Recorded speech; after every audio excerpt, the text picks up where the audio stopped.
Do you really want to see newborn babies who have never had a proper life starve? Well, that's what will happen if we don't chop trees down. 15,000 babies are born per hour, and they all need food to eat. And food needs land to grow. I believe deforestation has its perks. Firstly, yes, some animal species and trees will pass. But some of the species we don't even know about. That's like being sad that someone in Djibouti that we didn't know died. We have 20% of the world's orangutan left in the wild, and we'll just protect those orangutans, shall we?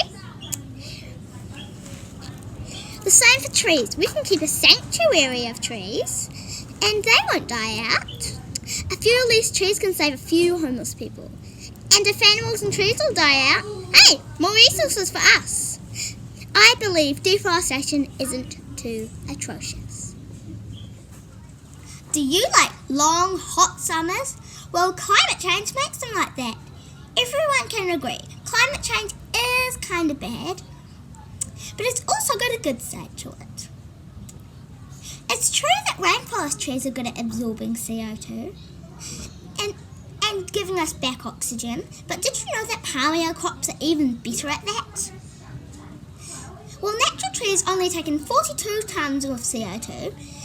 Palm oil crops absorb 64 tonnes of CO2, benefiting the environment more than natural trees ever could.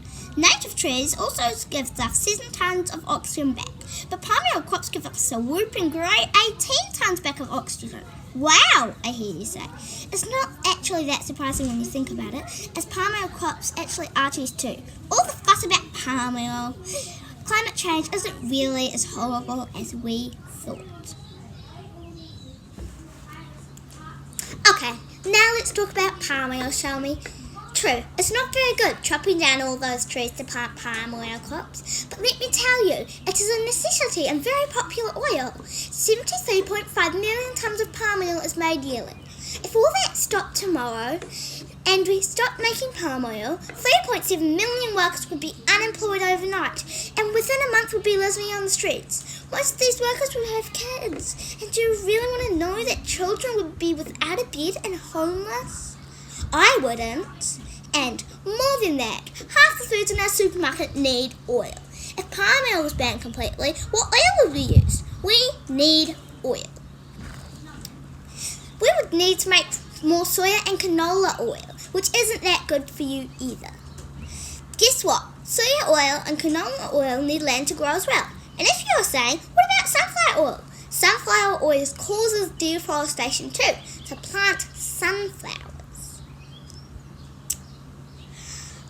You would just be moving the problem, not solving it. Also, palm oil doesn't make you sick. Canola oil can increase your chance of getting heart disease. And soya oil increases your chance of getting breast cancer. I bet you didn't know that the soybean industry is causing more destruction to the environment than probably any other crop in the world. Palm oil isn't so atrocious.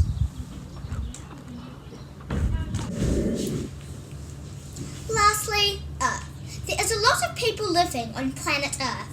In 2019, the population is 7.8 billion people, and in 100 years it is estimated to be more than 11.2 billion.